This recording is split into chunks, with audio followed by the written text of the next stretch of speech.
নমস্কার, সুভদ্রা রান্নাঘরে আমার সকল দর্শক বন্ধুকে জানাই স্বাগত। আমি শিউলি। আজকে আমি আবার একটা রেসিপি নিয়ে এসেছি। তার জন্য দেখো আমার কি কি লাগবে। আমি কতগুলো টমেটোটাকে খুব সুন্দর করে গ্রেট করে নিয়েছি, আর লঙ্কা কুচো দিলাম, আদা গ্রেট দিলাম, একদম চপ করে নিয়েছি পেঁয়াজ, আর একদম গ্রেট করা গাজর, ক্যাপসিকাম আর ধনেপাতা কুচো, এগুলো আমি একসাথে মিক্সড করব। এবার আমি স্বাদ অনুযায়ী লবণ দিয়ে দিলাম, কিছুটা গোলমরিচের গুঁড়ো, আর এটা হচ্ছে কয়েক দানা চিনি, এগুলো আমি দিয়ে দিলাম। এগুলো দিয়ে আমি মিক্সড করব। আর দিচ্ছি তোমার এটা হচ্ছে টমেটো কেচাপ, আমি ঘরে বানানো hot and sweet tomato sauce দিয়ে দিলাম। আমি সস দিয়ে দিলাম। এবার আমি একটু মেয়োনিজ দিয়ে দিচ্ছি। এগুলোকে আমি ভালো করে মিক্সড করে নেব সুন্দর করে। দেখো এটা আমি ভালো করে মিক্সড করে নিয়েছি। এই পুরটা আমার রেডি হয়ে গেছে। আমি এবার দেখো কতগুলো ব্রেড নিয়েছি। আমি এবার ব্রেড দিয়ে একটা নাস্তা বা টিফিনের রেসিপি বানাবো সুন্দরভাবে। তো এটা হচ্ছে গ্রিন চাটনি। এখানে আছে ধনেপাতা, পুদিনা পাতা, কাঁচা লঙ্কা, রসুন দু টুকরো, পেঁয়াজ দু পা রসুন, পেঁয়াজ, কাঁচা লঙ্কা, আদা, এগুলো দিয়ে লবণ দিয়ে পেস্ট করে নিয়েছি। আমি গ্রিন চাটনিটা লাগানো হয়ে গেছে।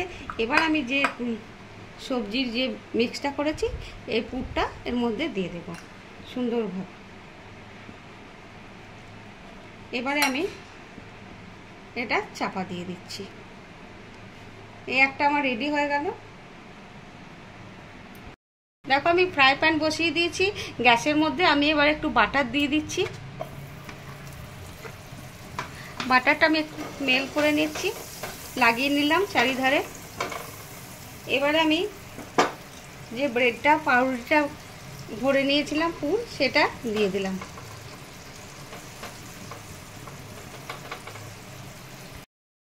আমি আর একটা ব্রেড নিয়েছি,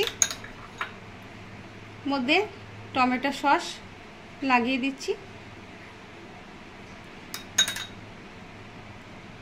বা এইভাবে বাচ্চাদের বানিয়ে দেবে, ভীষণ পছন্দ করবো ওরা খেতে। আর এদিকে আমি একটু গ্রিন চাটনি লাগিয়ে দিচ্ছি। দুদিকে দু রকম জিনিস লাগিয়ে দিলাম, ভারী টেস্টি হবে খেতে। এবারে আমি যে পুরটা বানিয়ে রেখেছিলাম এই পুরটা দিয়ে দিচ্ছি। আর তোমরা চাইলে এর মধ্যে চিজ দিতে পারো, গ্রেটেড পনির দিতে পারো। এটাকে আমি উল্টে দিচ্ছি। একদিক দেখো সুন্দরভাবে ভাজা হয়ে গেছে। এটা আমি পাশে দিয়ে দিলাম। দেখো আমার এটা হয়ে গেছে। এপিট ওপিট করে আমি ভালো করে বাটার দিয়ে সেঁকে নিয়েছি। সুন্দরভাবে হয়ে গেছে ব্রেডটা, ভারী সুন্দর। আর কি ফুলেছে জানো ভিতর থেকে। এটা খুব সুন্দর খেতে হয়, দারুণ। এবার আমি আর একটা বানিয়ে নিয়েছি। দেখো ওপর থেকে সব দিয়ে দিয়েছি, তারপরে একটু চিজকে গ্রেট করে দিয়ে দিয়েছি। এবারে দেখো বাটার দিয়ে দিচ্ছি। হ্যাঁ, বাটার দিয়ে দিলাম। এবারে আমি আর একটা দিয়ে দিচ্ছি। এইভাবে এবার আমি বাকিগুলো বানিয়ে নেব। দেখো আমার রেডি হয়ে গেছে ব্রেডের রেসিপি, একদম রেডি, এবং সার্ভ করে দিয়েছি। অসম্ভব অসম্ভব সুন্দর হয় খেতে। এটা তোমরা একবার অবশ্যই বানাবে, বানিয়ে খাবে, খেয়ে আমাকে কমেন্ট করে জানাবে তোমাদের দেখায়। দেখো ভারী সুন্দর হয়েছে দেখতে, আর ভারী সুন্দর হয় খেতে। তোমরা যেন অবশ্যই এরকমভাবে বানাবে, বানিয়ে একবার খাবে, খেয়ে আমাকে জানাবে তোমাদের কেমন লেগেছে। আর তোমরা সবাই ভালো থাকবে, সুস্থ থাকবে। তোমাদেরকে জানাই অসংখ্য অসংখ্য ধন্যবাদ, অনেক অনেক ভালোবাসা। নমস্কার।